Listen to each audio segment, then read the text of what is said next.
20대 양자 대결 지지율 받고 호감도를 봤는데 네. 자, 일단 어떻게 보셨습니까? 뭐 일단 상수는 이재명 후보의 지지율 자체가 상당히 견고하게 1위를 유지하고 있다는 사실인데요.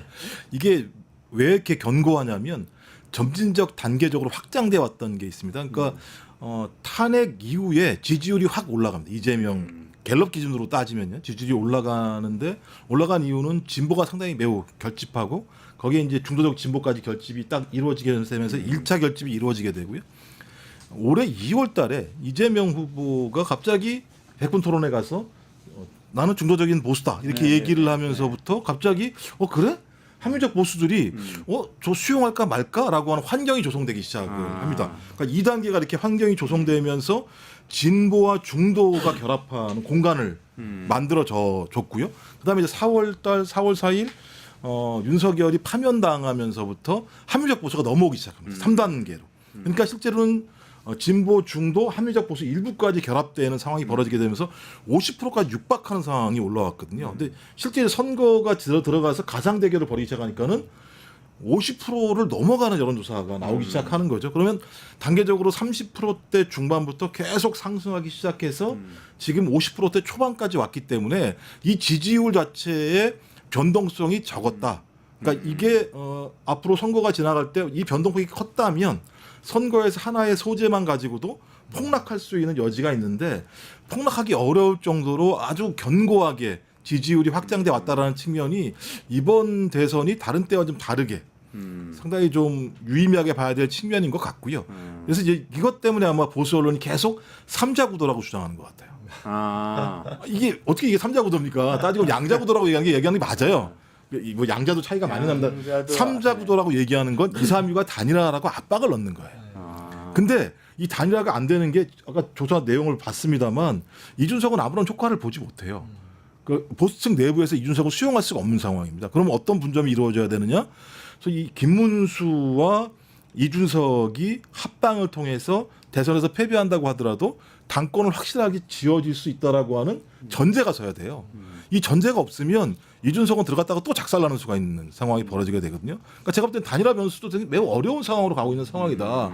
그러면 우리는 상수로 남아있던 앞에 부분, 그래서 많은 부분들이 이제 대선 과정에서 많이 출렁이지 않겠어라고 얘기하는데 당연히 대선은 출렁이겠죠. 대선의 22일이라고 하는 게 일반적인 22일과 많은 차이가 있습니다만 하지만 그 풍랑 자체가 거세게 다가온다고 하더라도 상당히 견고한 방파제가 있는 상황이어서 쉽지는 않을 거라 생각이 들어요. 이제 그럼에도 불구하고 계속 말씀하셨던 것처럼 이재명 후보와 민주당은 이럴 때일수록 겸손하게 경청 모드로 가서 좀 이 상황이 오게 된 가장 중요한 이유 중에 하나가 탄핵으로 고통받았던 국민들, 그다음에 윤석열 정부의 경제 실패로 고통받았던 민생 이런 것들에 분노한 분들과 함께 새로운 시대를 여는 과정이기 때문에 이분들의 마음을 어루만지는 선거를 해야 되는 거죠. 야, 우리가 뭐 하겠어라고 얘기하는 것보다 얘기하는 게 중요한 게 아니라 그분들의 이야기를 잘 듣고 그분들의 마음과 공감해서 그분들과 더 큰 연대를 만들어야 저는 6월 3일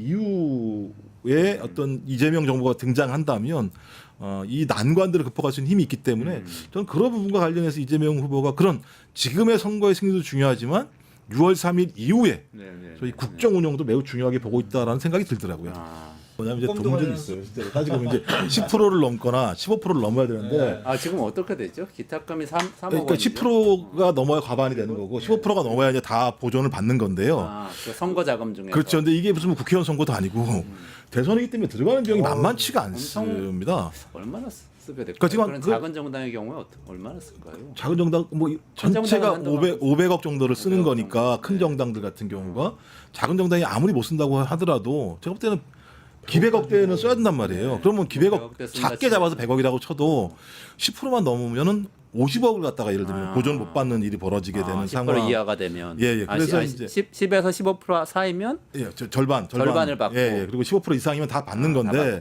그러니까 이준석 후보 입장에서 가서 만약에 그렇게 대등한 관계가 되면 상관이 없는데 지지율이 계속 한 자릿수대를 유지했을 때는 제가 볼 때 당에 성패가 걸려 있고 만약에 지게 되게 되면 그 당 자체를 유지하기가 어려운 상황이어서 오히려 재정 문제 때문에 합당이 되는 사태가 만들어질 수도 있는 측면이 있어서 저부터 이건 좀 하나의 변수로 봐야 될 것 같아요. 그러니까 당연히 지금 이 지표를 보면 단일화를 안 하는 게 이준석 후보에게는 훨씬 더 효과적인 것 같습니다만 현실적인 문제와 관련해서 그런 압박들이 굉장히 있을 거라는 생각이 들어서 그것도 하나의 변수로 시청자 여러분께서 좀 생각을 하고 계시면 좋을 것 같아요. 자세한 거는 전체로 넓혀서 보면 김문수 후보가 48%로 압도적으로 어쨌든 김문수로 단일화가 돼야 된다.